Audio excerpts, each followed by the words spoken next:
Greetings and welcome to our public service, public works and public service agenda. First up, Ivani. Thank you. Good afternoon. The Finance Department has been billing and receiving payment of waste disposal fees of commercial solid waste accounts within the city for the Kootenai County Solid Waste Department for a number of years. This partnership streamlined the process since the city was already billing customers for commercial garbage containers. Prior to this partnership, customers were receiving two separate bills for commercial garbage, one from the city and one from the county. The county currently pays the city $12,500 annually for this service. The current contract with the city expires on September 30th. Today, I'm asking for approval of a new contract with the county. This agreement would begin on October 1st, 2022 and end on October 1st, 2026, and could be extended for 2 additional 1 calendar year terms. The new agreement increases the annual fee to $14,600. The city is currently billing, collecting, and remitting to the county approximately $250,000 a month in solid waste fees for the county. And with that, I'm open to any questions. Dan? Nope. Questions? Kiki? It's pretty straightforward. We're good? You wish the budget was this easy, right? Yeah. We're getting paid by the county, from the county.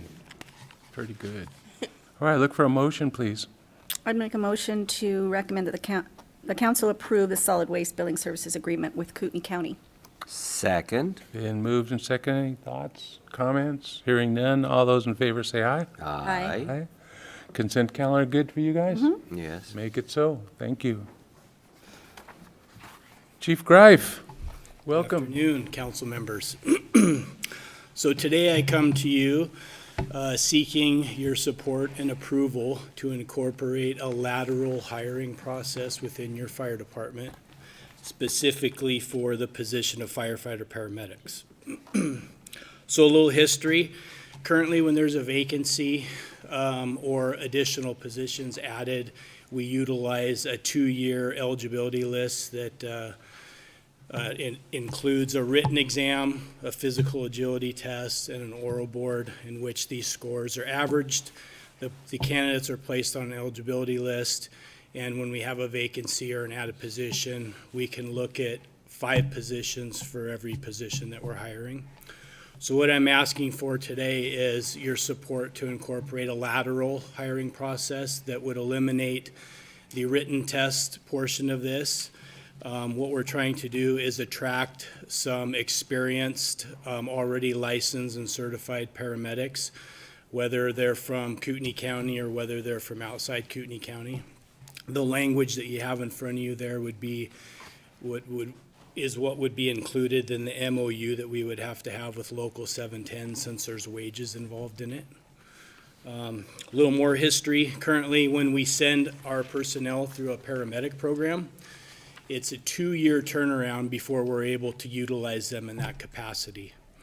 So with that being said, the new ambulance that we will be putting in service in January, we have a need to hire 3 personnel to make that deployment of that operation work. And so we're seeking to look at hiring 2 lateral paramedics and then an entry-level firefighter to form the 3 personnel that we're going to need to add to put that unit in service in the winter.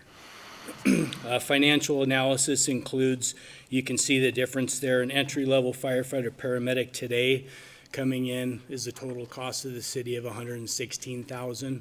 Bringing them in as a lateral with the full credit, which would be at year 4, which would be a total package of $142,000, so the difference of $26,000 for 2 positions.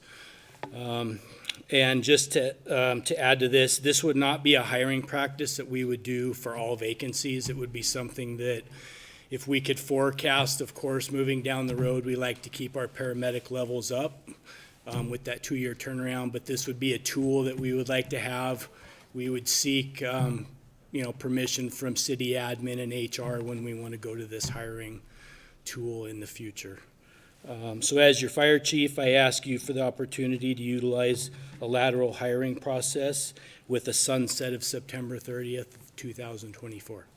And I open up to any questions you may have. Dan, any questions? Sure. Why sunset it? It was a suggestion from HR, just that we take a look at it again in a couple years and see if there's any changes that we need to make. if we were successful at using it.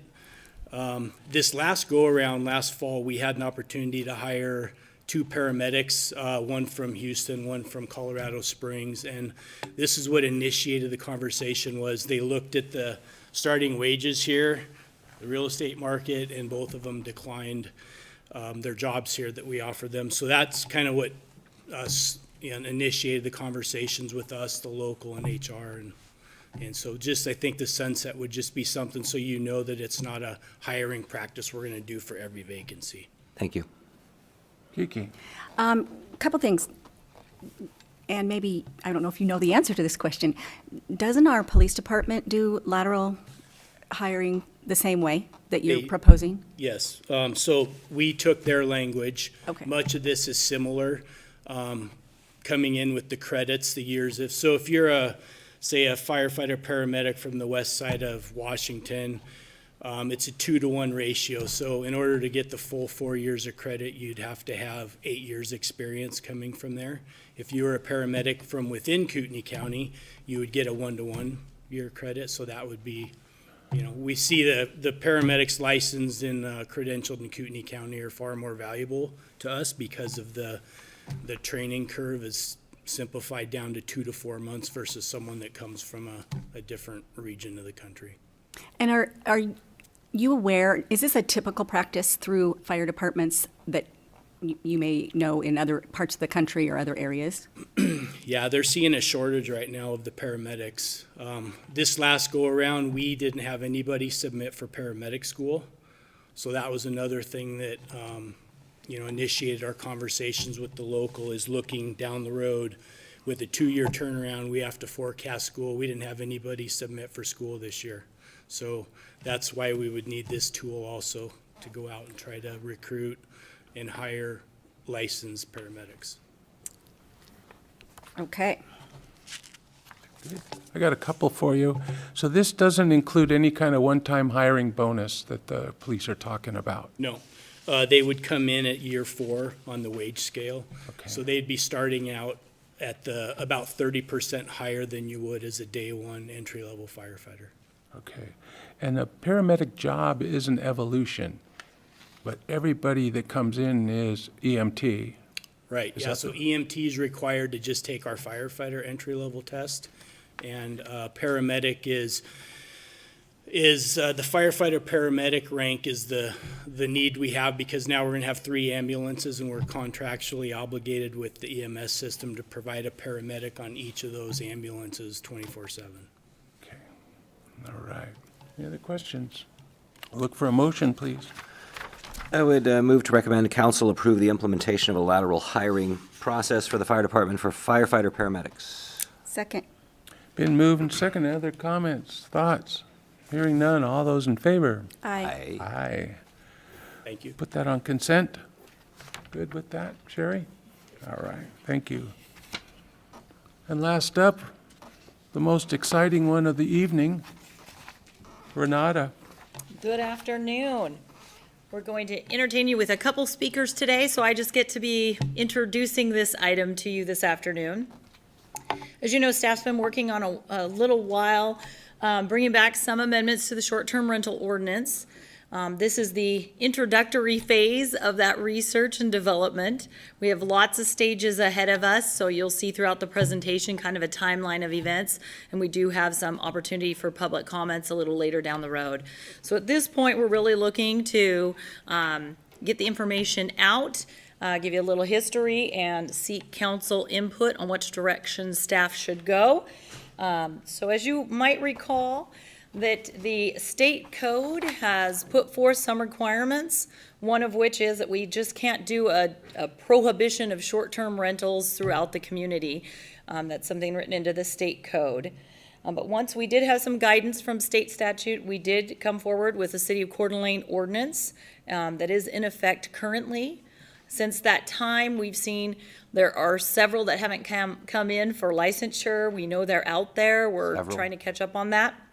And we have some housing issues that we're looking at that maybe this might be a part of that solution. So we're bringing it forward again. So just as a reminder, the state code has certain terminology of what we can regulate. So specifically, it says, a county or a city may implement such reasonable regulations as it deems necessary to safeguard the public health, safety, and general welfare in order to protect the integrity of a residential neighborhood. So what you'll see is staff bringing forward are items that we think meet that portion of the code.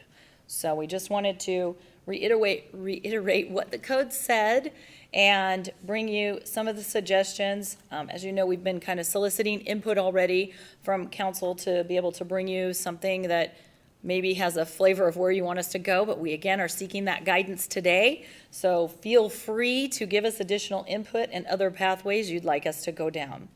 And with that, I'm going to turn it over to Sean Holm for our planning department. Thank you, Renata. So when we first started doing this back in, what was it, 2015-ish, it took a little while to put this together. A lot of stuff that we heard was light touch. We'll come back and visit this later when we have more data. We want to understand where we are at now. We do have some of that data now. We wanted to present that today. So this is the map and location data that was taken last week, and I worked with Kelly Setters to determine that right now we have 381 permitted vacation rentals.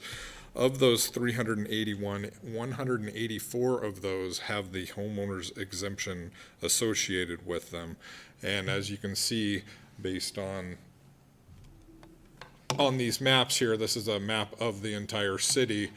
When you zoom in, that they are largely concentrated south of I-90. So most of them are downtown and some associated with the river.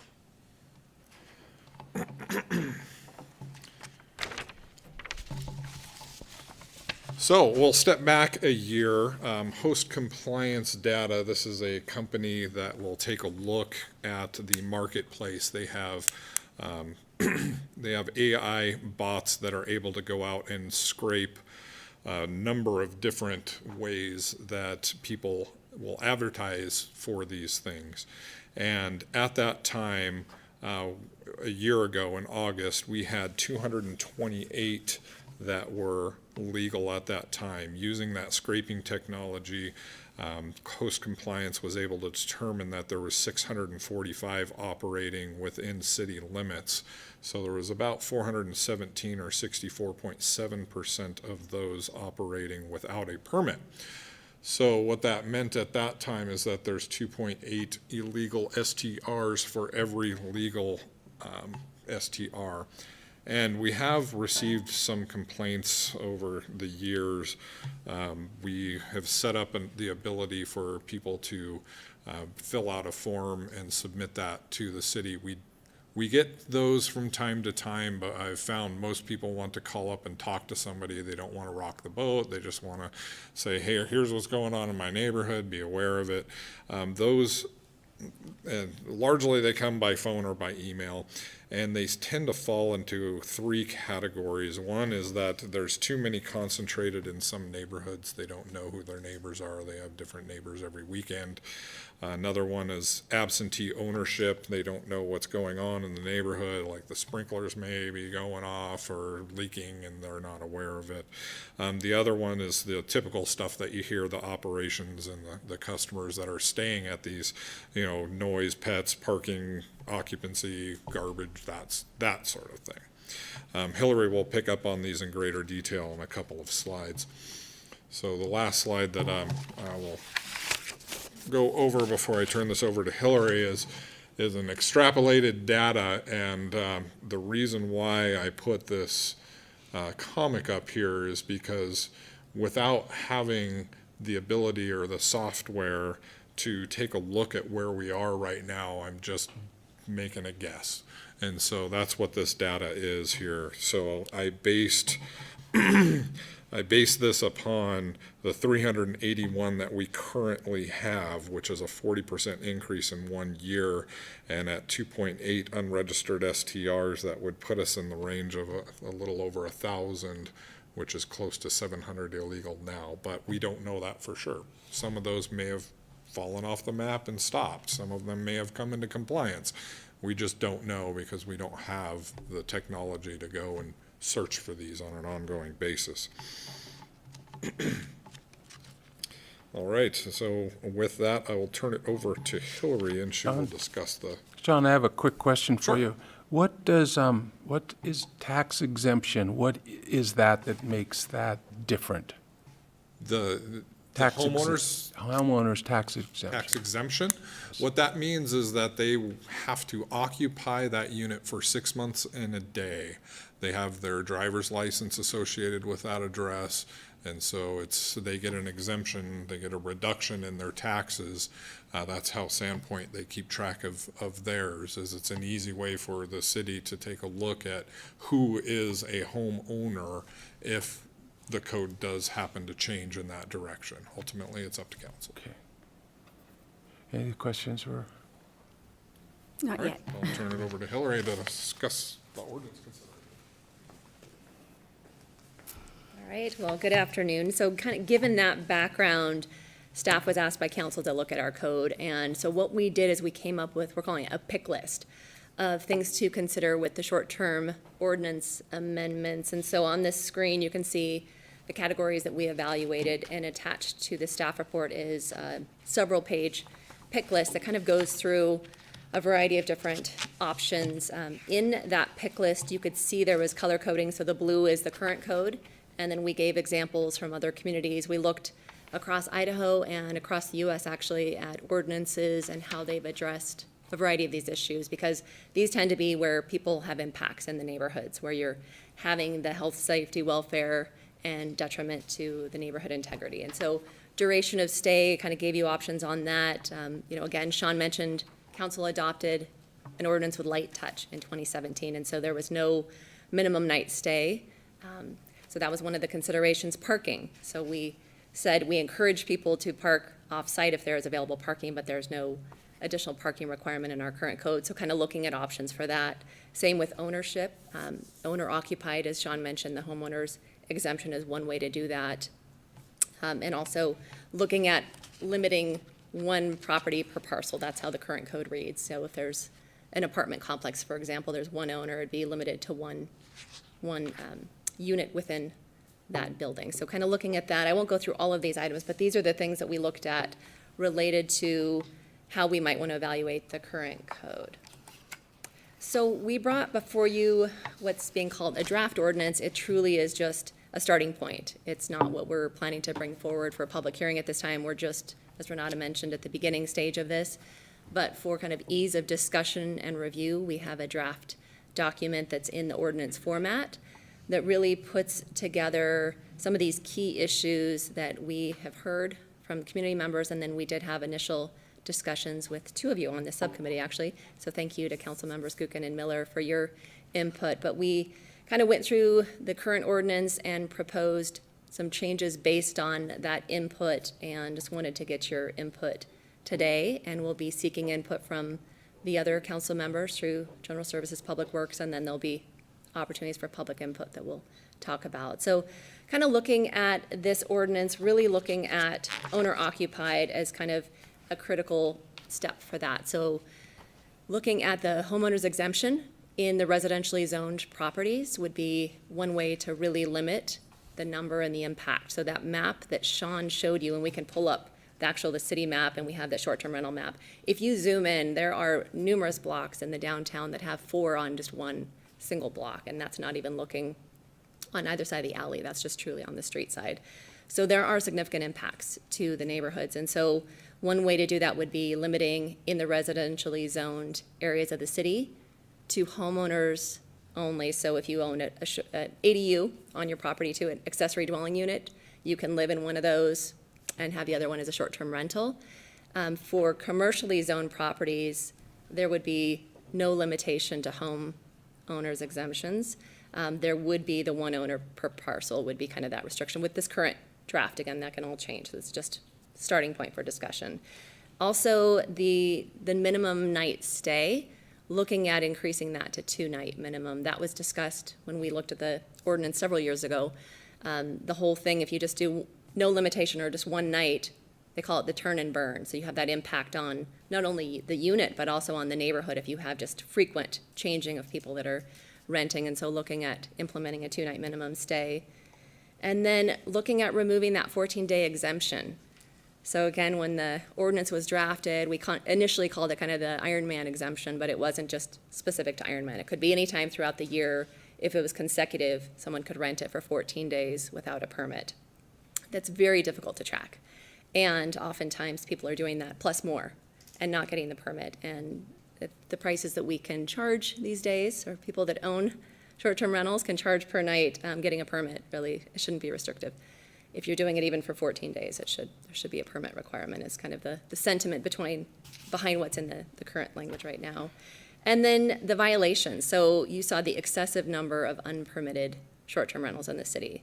Currently, the permit fee is very low, so it's kind of hard to believe that people are not in compliance with that. And so really seeking to get compliance through increasing the violation fees. And so that is put into the ordinance to increase that significantly, actually. So the first one would be kind of just a civil penalty, and then any subsequent violations would be at the $3,000 mark. They'd be subject to misdemeanor citations with that as well. So that's kind of what we're looking at under this section of it. So today we're really wanting to hear from you. Do you like those changes? Do you think we need to make any modifications, consider some additional changes to the code as well? We also really want your input on hiring the compliance company to assist. We really don't have the staffing capacity in any of our departments, and this is a multi-department effort. So planning, municipal services, police, we're all working together, legal, to make sure that we have compliance, but we just don't have the ability to do this, nor do we have the technology to be able to track all the sites and see which properties within the city have the short-term rental. So we'd like to do that as well. And then, of course, the violation fees is kind of a critical component. The other thing was, if you want to add anything on parking, and then also we'd like to get some clarification on the commercial properties, if those should also be permitted. I believe that was our discussion before, that anyone that has a short-term rental should get a permit. There just wouldn't be that same restriction on the homeowner's exemption. So those are kind of the key items. We'd like your input. So I wanted to kind of leave up this slide and really get some feedback from you. And if you want to get into the nitty-gritty or ask questions or look at that map, I can pull that up, and then we can kind of talk about the next steps and when that public engagement happens, and then recap what we hear from you. So with that, I'll stop and let you provide some direction to us. Thank you, Hillary, and this is something we've been talking about for quite some time. I think a couple things that I wanted to make sure we just include in the conversation is finding out through the compliance contract how much detail they can provide. And where I'm kind of going with that is that there are companies who don't have a local contact that manage vacation rentals in Coeur d'Alene. So if a neighbor has a problem, they're calling a company that may be in another state, and they just hire a housekeeping service to turn things over. So there really isn't anyone there that, could deal with an issue. Now, if we move forward with the owner-occupied only, then that will solve that piece of that problem. But I don't know how much more detail we want to get out of the compliance contract, so I think there's some more things to look at in there. And the other thing is, we kind of touched on the congestion being too concentrated, and Sean on that map had where these are. But I think that this number of 3.3% of the housing stock is short-term rentals is a little misleading when you think about the fact that they're congested south of Harrison Avenue.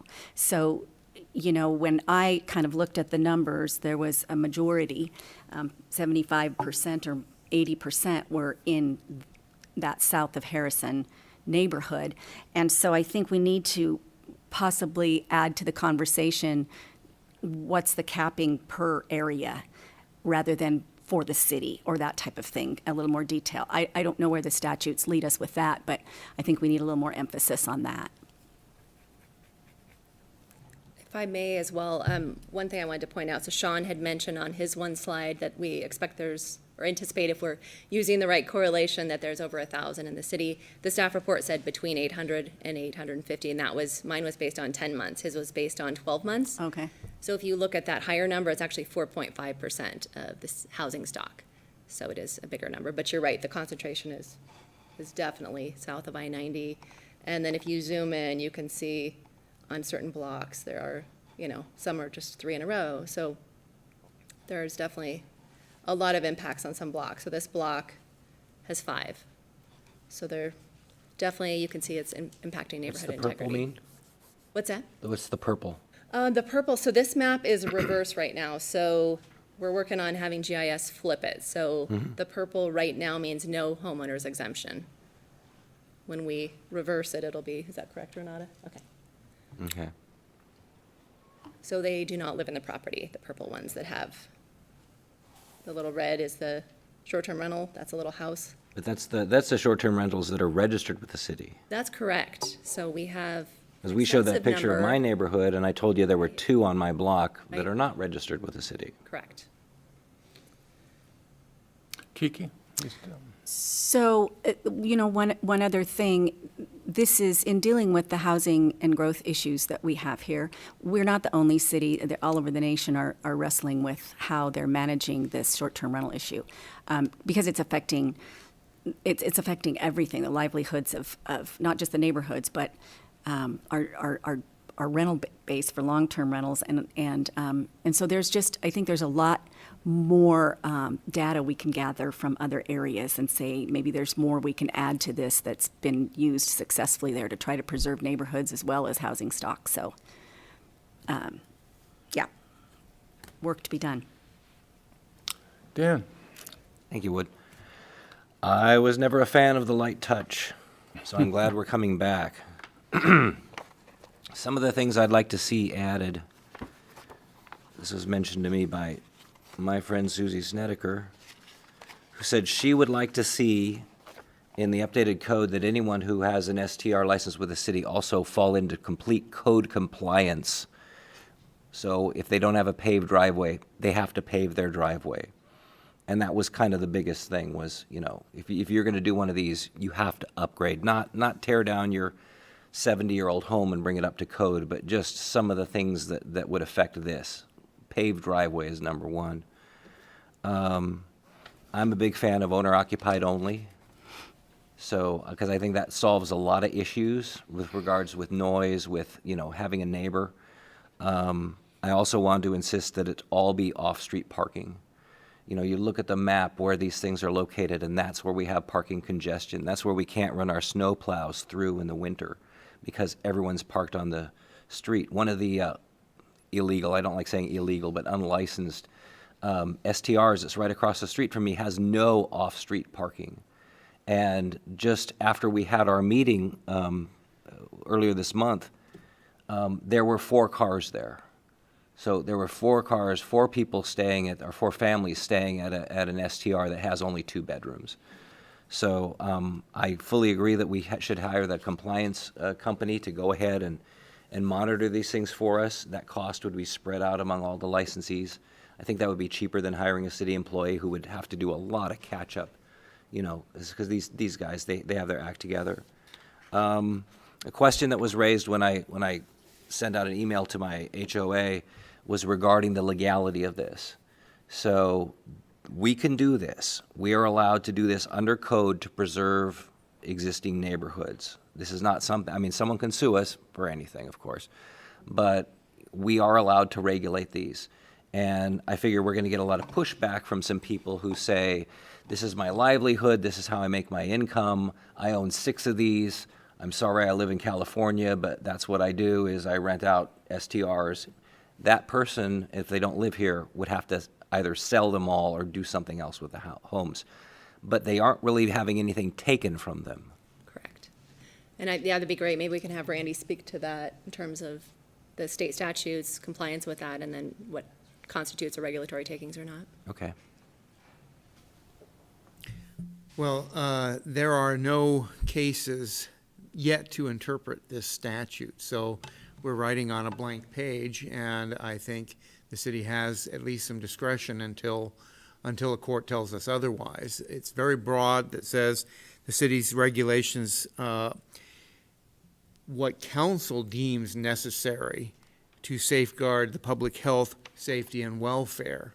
And the purpose is being in order to protect the integrity of residential zones. So what the general welfare is a matter of interpretation. And I think that term is very broad. And I think what my advice is simply that council, when they announce the regulations, when they decide what to regulate or how to regulate, that there be a reason for it. We need to articulate the reason we're doing any of these particular regulations, and then I think we're in a defensible area. Okay, thank you.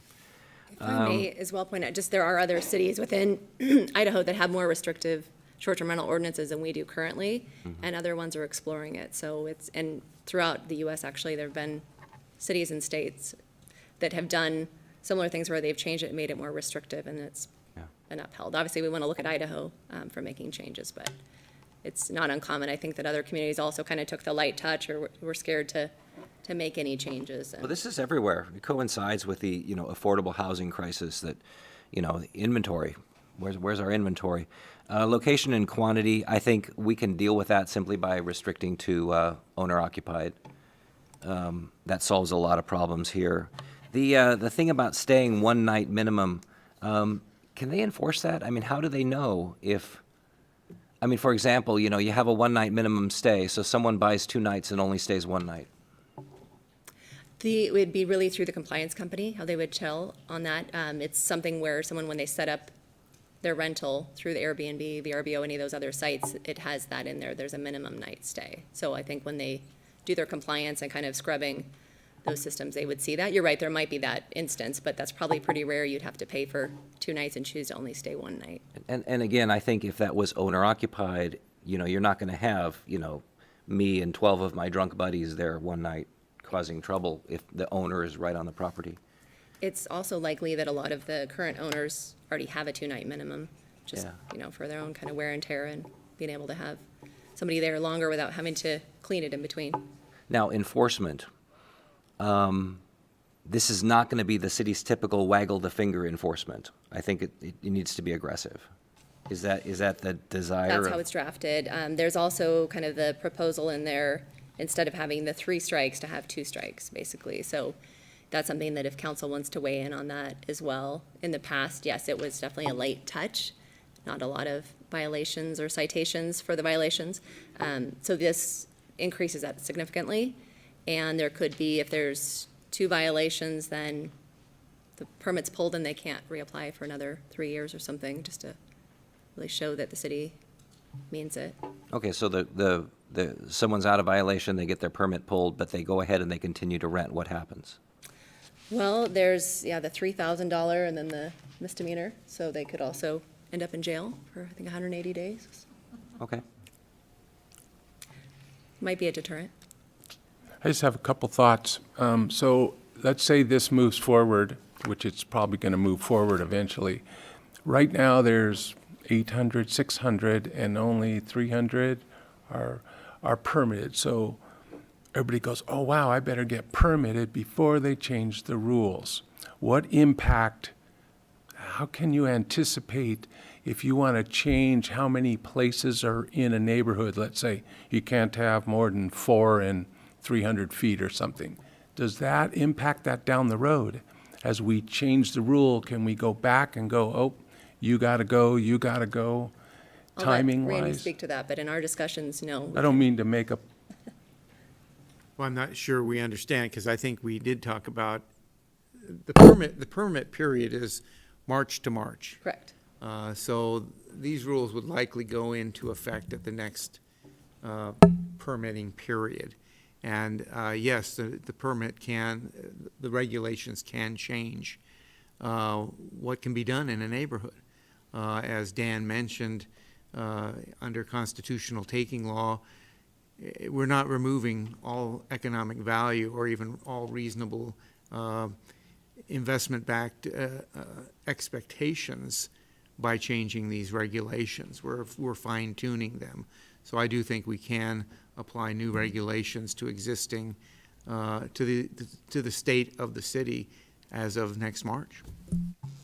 So again, kind of along that way, I've got my permit, and then the rules change, and you go, oh, we have to take your permit, you can't do this anymore? That's, No, I think their permit would expire in March, and then the new Gotcha. rules would okay. apply, and they would have to apply for a new permit in March Got it. anyway. So it's a renewal thing, and that's when we can make the changes. Correct. Okay. Yeah, Woody, I just was going to follow up with that because I think we had a conversation, I don't recall how it went, but was it going to be anybody who has a permit is grandfathered in under the old rules? And the answer is no. Good. They're not grandfathered in, and they also are not guaranteed a permit for forever if they had a permit, Gotcha. was the answer, so. Good, that makes sense. The elimination of single-family, what's the thoughts behind that? Is that part of that intensity in the neighborhoods? I'm not following. The elimination of single-family? I think it was on You're that, probably thinking, so it was really in residential zones, that it would be the homeowner's exemption only, is how Okay. it's currently drafted. Again, that could change, but that was okay, how we were bringing it forward for discussion. okay. And then the commercial, and I guess I want to clarify with Councilmember Gookin too. So you said owner occupied only, but you also are okay with the Well, that's just- commercially yeah, zoned? That just comment just refers to residential. Correct. For Okay, great. Commercial, I mean, it could good be, with that. it's commercial, and that was, the whole point of this when it came up is an Airbnb, an STR, is a commercial operation in a residential zone. And I have no objection to a commercial operation in a commercial zone. I think you guys have pretty much covered a lot of these things. That gentle touch has taken a while, but it's kind of how we do things. You start off that way and then go, oh, man. As I recall, when this first started with Iron Man, there weren't enough places for people to stay. There weren't the hotels, and it was always this scramble. So I guess we've kind of exasperated ourselves for being so popular, you know. It's a tough one, but I think you guys are on it. I think you're in the right direction. It'll be interesting to see what the other committee has. I really look forward to public comment. You know, there's probably two sides to that battle too. So, Yeah, if I'm correct, this is, when this comes to us, to council, there's people here today, and I appreciate you showing up. When it comes to council, it will be a hearing. No, it will not be a hearing. Why is it not a hearing? At the council level, Hillary. Yeah, so this slide is the next steps, and so kind of what to expect. So this is good for you to see, it's good for the public to see. So the next step is going to the second subcommittee on September 12th to do the same thing, same presentation, get input from each of those council members. We'll be then doing some stakeholder outreach, and that is to property owners, the ones that have short-term rental permits, obviously the neighborhood groups that have vested interest as well. And then we'll be doing a joint workshop with the City Council and Planning Commission. We will accept public comment at that, so we'll make sure that it's either gonna be midday or in the evening, we'll figure that out, but we'll do adequate noticing to make sure everyone is aware of that, work with the press. And then there will be the public hearing process. So a code amendment, we would go through the Planning Commission first with the public hearing, and then we would bring the ordinance to City Council ultimately for adoption.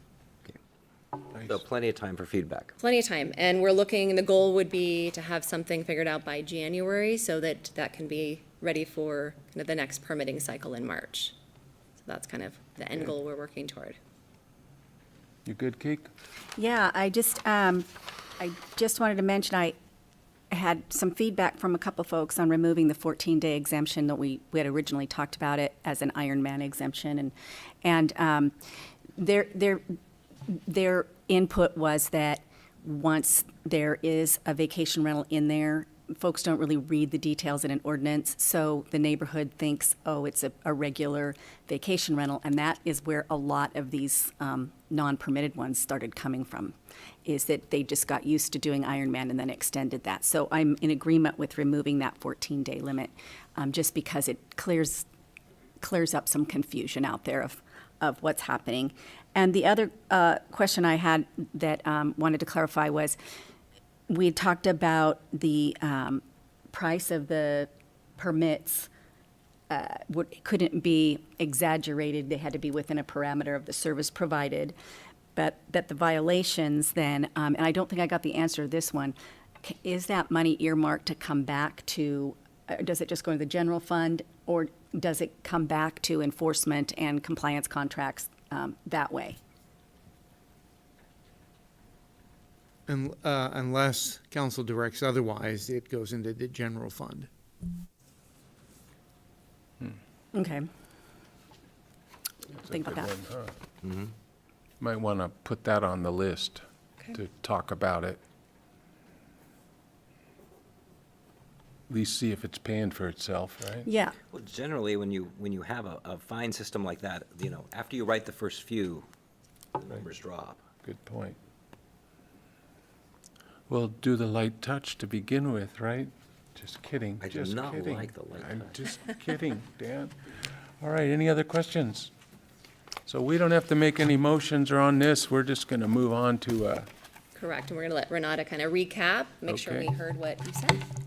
All right, so I'm going to summarize really quickly for you. What we believe we heard today is you're okay with the presentation of the items we've brought you so far for consideration. In addition to that, we want to look at the compliance companies and how much data we can get from them, what sort of information they'll be able to provide to us over time. And as we frame the code, we'll have more dialogue with these host compliance and GovQA, all these other companies to see what they can bring to the table and what the cost will be associated with that. And we will roll that into the fee proposal. So it will all come back with much more information. We want to talk about how to cap the congestion, specifically south of Harrison. What are some more alternates for that? So we'll be looking for input as we meet with stakeholders and that, and we'll keep dialoguing about that one. And then the complete code compliance, look at the parcels if they have existing code violations or if there's a sidewalk or driveway item that we can roll up into the permitting process. Then off-street parking required, so it's something we can bring forward and discuss with the next subcommittee, and then include that going forward.